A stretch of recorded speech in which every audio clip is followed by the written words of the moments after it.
अरे व्यक्ति के नाम का क्या मूल्य, कोई जाने न जाने। नाम तो काम चलाने के लिए है। अगर कोई नाम ना हो तो ये वो कहां तक करते रहेंगे।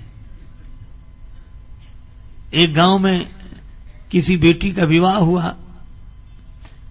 मक्खन निकालना कला होती है, दधी मंथन करके।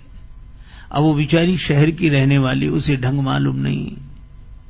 सास से कहा, माता जी मटकी में मक्खन आ गया है, उसे चलकर निकाल लो। माता जी बड़ी नाराज हुई, बहुत बुरा भला कहा। अब बहू समझे नहीं बात क्या है। सही बात यह थी कि बहू के ससुर का नाम था मक्खन लाल। वो ऐसे ही चली गई कि मटकी में मक्खन आ गया है। उसे कान पकड़े, क्या आइंदा ध्यान रखूंगी। पर उसके लिए तो फिर वही समस्या थी। तीसरे दिन फिर वही समस्या। तो गई, बोले माता जी मटकी में वो परसों क्या। अब वो फिर नाम लेना पड़े तो यही बोली कि माता जी मटकी में ससुर जी आ गए, उन्हें चलकर निकाल लो। तो हम लोगों के नाम तो काम चलाने के लिए हैं। कोई भी नाम बना रहे। एक गांव में एक आदमी का नाम था ठनठन पाल।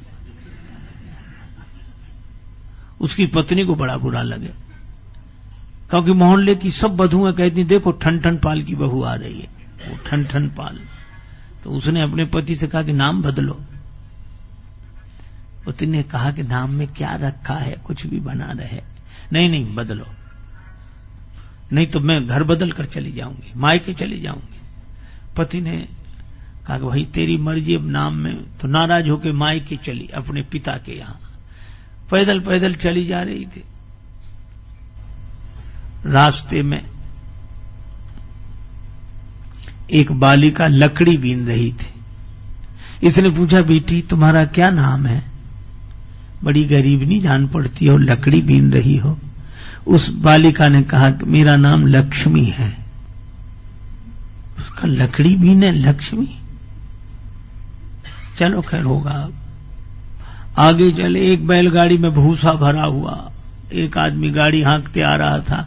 क्या नाम भैया तुम्हारा? तो बोला धनपाल। आगे बढ़े तो एक की शव यात्रा निकल रही थी। ये भैया कौन? बड़े अच्छे आदमी थे, वो आज चले गए। क्या नाम था इनका? इनका नाम था अमर सिंह जी। वहीं से लौटे आई। पति ने आकर घर में पूछा कि क्यों लौट आई, नाराज गई थी तुम? कहा मेरी नाराजी दूर हो गई रास्ते में। कैसे? तो उसने कहा कि लकड़ी बीने लक्ष्मी और भुस ढोवे धनपाल, और अमर सिंह तो मर गए तो भले मेरे ठन पाल।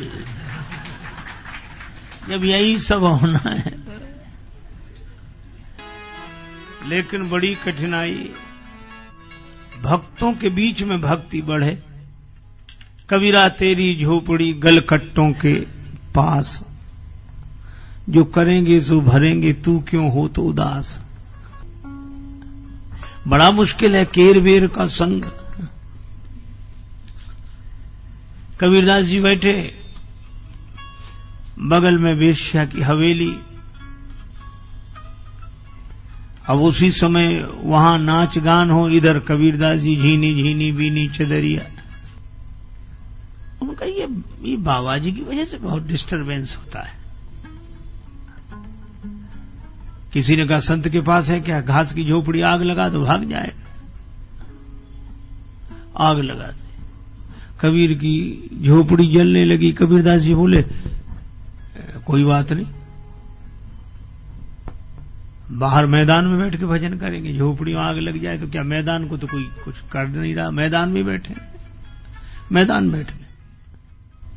भगवान की लीला ऐसी, हवा चली, घास फूस के झोपड़े उसकी हवेली पे गिरे, आग लग गई, सब भाग गए। अब वो आई, चरणों में गिर गई, बाबा बचाओ बचाओ। बाबा बोले हमारा तुम्हारा झगड़ा ही नहीं है, तुम तो आराम से बैठो। हानि लाभ होते रघुनाथ की कृपा से, सब मोही मानवों को माथ ठोक हाथ मलने दे। बाबा मेरा सब जल जाएगा, बचा लो। बाबा बोले मैंने कुछ किया ही नहीं। तो फिर कबीरदास जी बोले, तेरे यारों ने मेरी झोपड़ी में लगाई आग, अब मेरे यार के भी जरा अरमा निकलने दे।